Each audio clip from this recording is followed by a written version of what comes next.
The last important question: I was taught by other Christians that our job isn't to convince unbelievers, but to tell them the truth. And if they disagree, you're not responsible.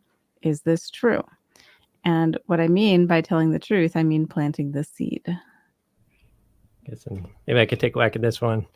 And Robert, I'm so glad you added that last provision at the end. That by what I mean, I'm talking about telling the truth. Well, sorry, what do you mean by telling the truth? You mean by planting the seed, and that does make a bit of a difference here.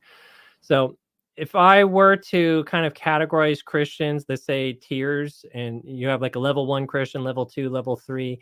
A level 1 Christian is, I got this truth. This is amazing. It's the most important thing, and everybody must believe it. And they will just like try to ram it down people's throats, and just, I told you the truth, but it's up to you to reject it. And it's a bit abrasive, and sometimes repels people. And I mean, and often they mean well. I remember when I was in that phase, and I'm just like overwhelmed with this truth, and I got to tell the world about it. But then a level 2 Christian realizes that their job isn't to convince people, though, and try to change people, and not get into these arguments and all this. And really, the job is to plant seeds. So that is a much better approach than just, I've got to convince people. It's my job. I got to win and win for Christ, and it's on me to convince them.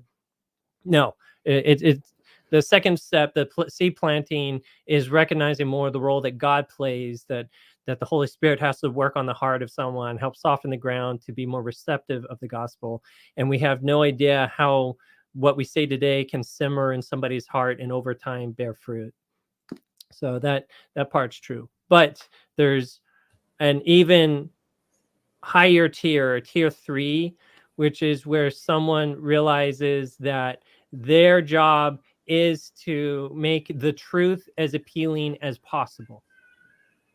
So it's not just planting seeds, but how can I even be almost like magnetic and help draw people to the truth and draw them to Christ? And they're just like, they want it, they crave it.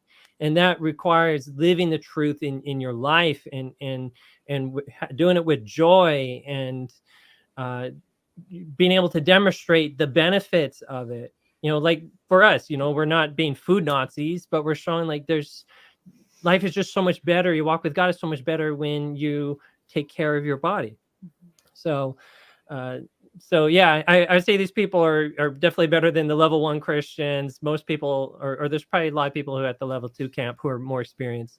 But I definitely hope to see more Christians level up to level 3, where we're really making the truth as appealing as possible. And I would add that there may even be a level beyond that, which is where you can truly, like Jesus could truly see the needs of another person. Very true.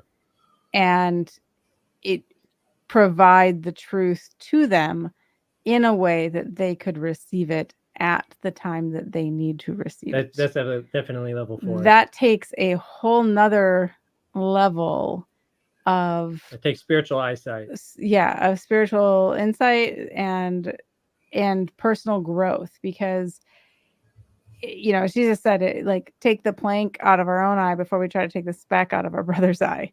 Until we are at a point of being healthy and whole and grown in something ourselves, it's very hard to truly and accurately see the need that another person has, and then be able, and a lot of time, and then even once you can see it, the next layer is being able to then deliver the truth in a way that, and a timing of them being able to receive it. And who was really good at that?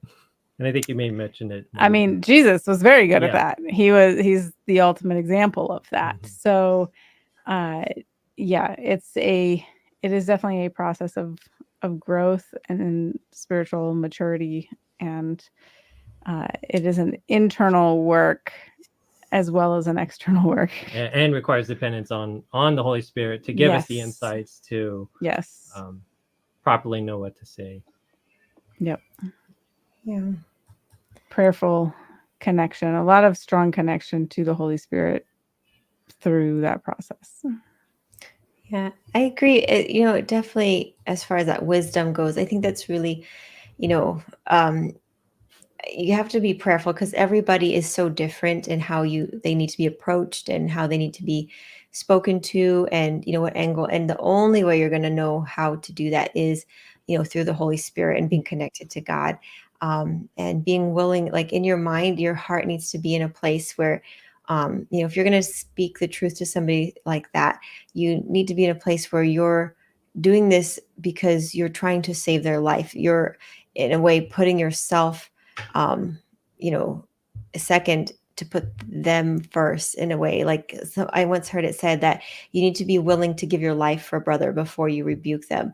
And so just having that sense of just like ultimate utter love for this person, and so that they can see that exuding out of you, like you're saying this in a way not because you're trying to hit them over the head with the Bible, but rather you're just saying out of love and care.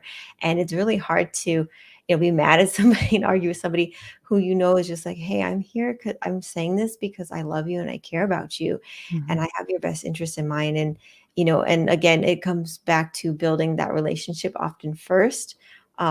First seeking out their good and building a rapport with them of just like, like, hey, how can I help you? Because I care about you and I love you.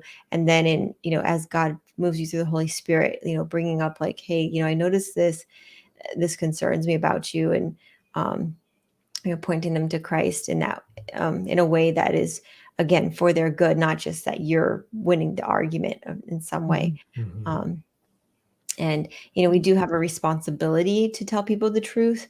I'm sure you've probably heard or maybe read in the book of Ezekiel chapter 3, 18 through 20, talking about, if if God says, if I tell you to warn somebody because they're doing something wrong and you don't, you're responsible for that. And we do have to take responsibility as Christians, of speaking the truth, but again in love, and doing it in a way that's appropriate. So Mhm. anyways, so I just pray, yeah, God give you wisdom, And, in this. just a short way I would kind of summarize this is, we are it's true we're not responsible to convince others, we are not responsible for their belief or lack of belief. We Mhm. are responsible for our own expression of the truth to them. Sure. Yeah. We are responsible only for the actions and behaviors of ourselves, not that of others. Yeah.